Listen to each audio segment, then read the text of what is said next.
ఏమిట్రా అలా ఉన్నావు? ఏమైందిరా? ఇంటికి దూరంగా ఉంటేనన్నా వాడు మారుతాడనుకున్నాను. వాడి జన్మలో మారడన్నయ్య. వాడు మారతాడ్రా. నాకు నమ్మకం లేదన్నయ్య. వాడిని చూసిన ప్రతిసారి నేను ఇంకా ఎందుకు బతుకున్నానా అనిపిస్తోంది. అసలు వాడిని తలుచుకుంటేనే చచ్చిపోవాలనిపిస్తోంది అన్నయ్య.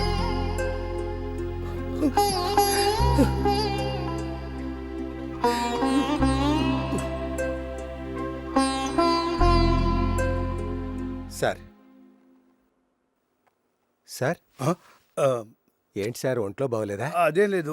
మరి ఏంట్రా మీరు సెటిల్ చేసేది? ఇంట్లో దొంగతనం చేస్తారా? ఇంటి దస్తావేజులు తెచ్చిస్తారా? ఏంటిది? ఎవర్రా వీళ్ళు? సార్ మేము క్రికెట్ బొక్కిస్తామండి. మొన్న జరిగిన 2020 క్రికెట్ మ్యాచ్ లో 10 లక్షల రూపాయలు బెట్టింగ్ కట్టి ఓడిపోయారండి. ఆ డబ్బు అడుగుతుంటే మా ఇద్దరిని వాళ్ళ చుట్టూగా తిప్పుకుంటూ పరేషాని చేస్తున్నాం. ఏంట్రా అతను చెప్పేది? మాకు వసూలు చేసుకోవడం చేతకాక సార్, ఆఫీస్ దాకా వచ్చిన వాళ్ళం ఇంటికి కూడా వచ్చి వసూలు చేసుకోగలం. దానికి ముందు పెద్దలు మీరు ఒకసారి చెప్పిపోదామని వచ్చాం. ప్లీజ్ ప్లీజ్ సుబ్రహ్మణ్యం గారు, సార్ వాళ్ళకి సెటిల్ చేసి పంపించేయండి. అలాగే సార్, పదండి. వస్తాం సార్.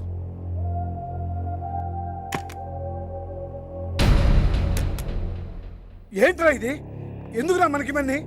కష్టపడి సంపాదించిన డబ్బు చాలదా మనకి? ఇలా చూడాలని సంపాదించాలా? మన మీద, మన కంపెనీ మీద బోల్డంత నమ్మకం పెట్టుకున్నారా జనం?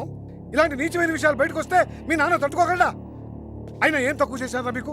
మీరు అడిగినంత డబ్బు ఇస్తున్నాం కదా. నువ్వేంటి ఇచ్చేది మాకు డబ్బు? ఇది మా నాన్న ఆస్తి. నీ డబ్బు ఏదో ఇచ్చినట్టు ఫీల్ అవుతావు ఏంటి? మా డబ్బు మా ఇష్టం వచ్చినట్టు తగలేస్తాం. అడగడానికి నువ్వెవడివి? మా పిల్లలకి కట్రాయలు కొనాలన్నా, మా పిల్లలకి పట్టు చీరలు కొనాలన్నా అన్నిటికీ నిన్నే డబ్బులు అడగాలి. నీ పెళ్ళం చచ్చిందని నిన్ను నీ కొడుకుని తీసుకొచ్చి మా నెత్తిన పడేశాడు మా బాబు. రేయ్, ఈ కంపెనీలో అందరిలాగే నువ్వు పనోడివి. వాళ్ళకి జీతాలు ఇస్తున్నావు, నీకు రెస్పెక్ట్ ఇస్తున్నావు. పనోడివి పనోళ్ళగా పడుండు. ఇంకొకసారి మా జోలికి వచ్చావు అదరా.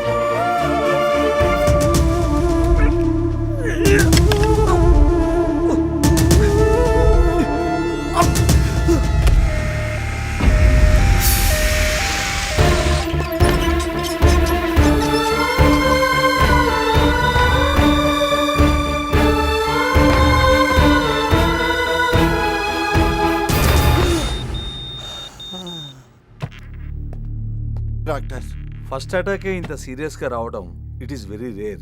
ఏదైనా షాకింగ్ న్యూస్ విన్నారా? అలాంటిదేమీ లేదు డాక్టర్. వాడి కొడుకు గురించే నా తమ్ముడి బాధ అంతా.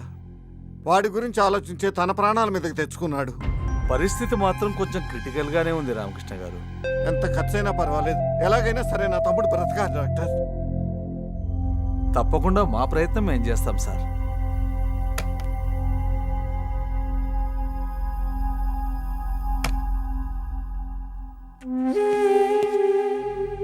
అసలు వాడిని తలుచుకుంటేనే చచ్చిపోవాలనిపిస్తుంది అన్నయ్య.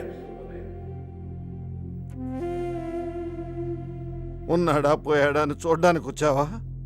పెద్దనా, నీ జేబులో డబ్బులు పెట్టాను కానీ నీ మనసులో ప్రేమను పెట్టలేకపోయాను రా. నిన్ను చూస్తే వాడికి ఉన్న ప్రాణం కూడా పోతుందేమో. నీకు తండ్రి అక్కర్లేకపోవచ్చు, కానీ నాకు తమ్ముడు కావాలరా, కావాలి.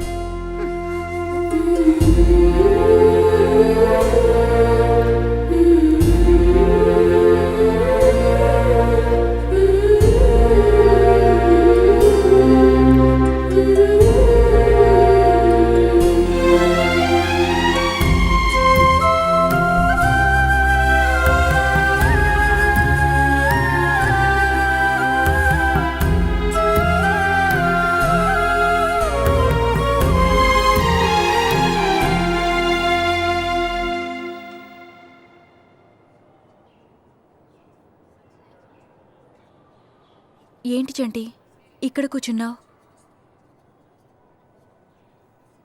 నాన్నని అలా చూడలేక.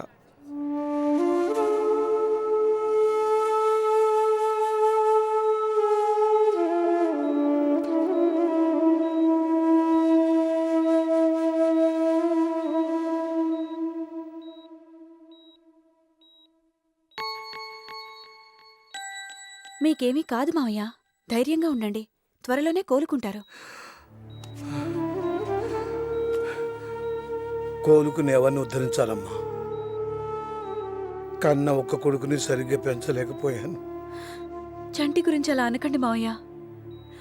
అలాంటి కొడుకును కన్నందుకు మీరెంతో పుణ్యం చేసుకునుండాలి. తనే కనుక లేకపోతే నేను ఈరోజు ప్రాణాలతో ఉండేదాన్నే కాదు. ఏంటమ్మా నువ్వు అనేది? నిశ్చితార్థం రోజు తన రౌడీలతో గొడవ పడింది నాకోసమే మావయ్య. నేను శైలు ఎంగేజ్మెంట్ కని బట్టలు కొనడానికి వెళ్తే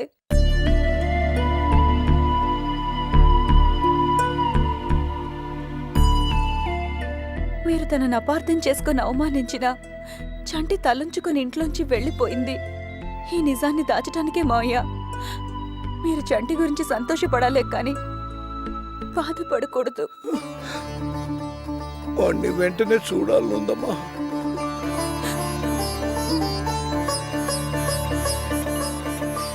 చంటి, మీ నాన్నగారు నిన్ను చూడాలంటున్నారు.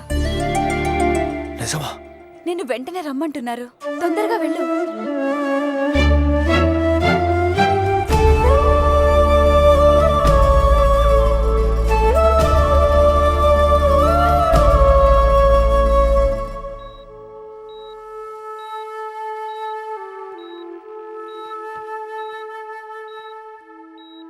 నానా,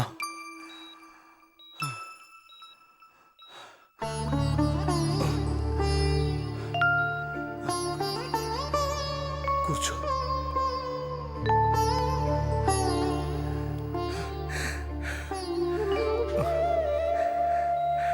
నన్ను క్షమించరా. ఏంటా నా మాటలు? నీ గురించి తెలుసుకునేసరికి నాకు ఆయుష్. నీకేం కాదు నానా, నీకేం కాదు. నాకేం పర్వాలేదురా. మంచి కొడుకుని కన్నా అన్న తృప్తితో కళ్ళు మూస్తాను. అలా మాట్లాడుకున్నానా? ఇన్నాళ్ళు నిన్ను అర్థం చేసుకోలేకపోయాను రా. నువ్వేం చేయలేదని బాధపడ్డాను కానీ నీకు నేనేం చేశానని ఒక్కసారి కూడా ఆలోచించలేకపోయాను. ఇప్పుడు అవన్నీ ఎందుకు నానా? ఒక తండ్రిగా నీ చేతిలో నేను ఆస్తి పెట్టలేదురా, బాధ్యతలు పెడుతున్నాను. అన్నయ్యలిద్దరూ అడ్డదారులు సంపాదించాలని చూస్తున్నారు. తెలుసు నానా.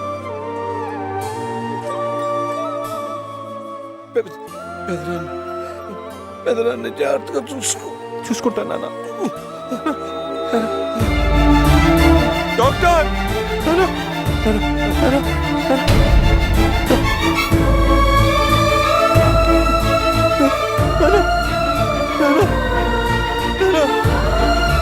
నానా!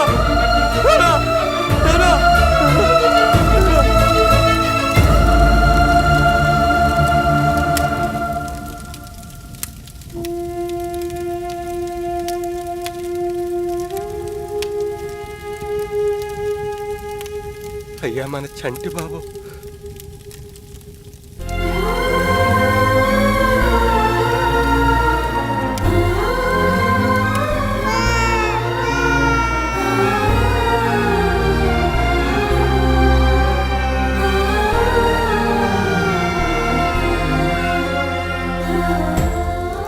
అతనికి మీరు తప్ప ఇంకెవరున్నారు బాబు?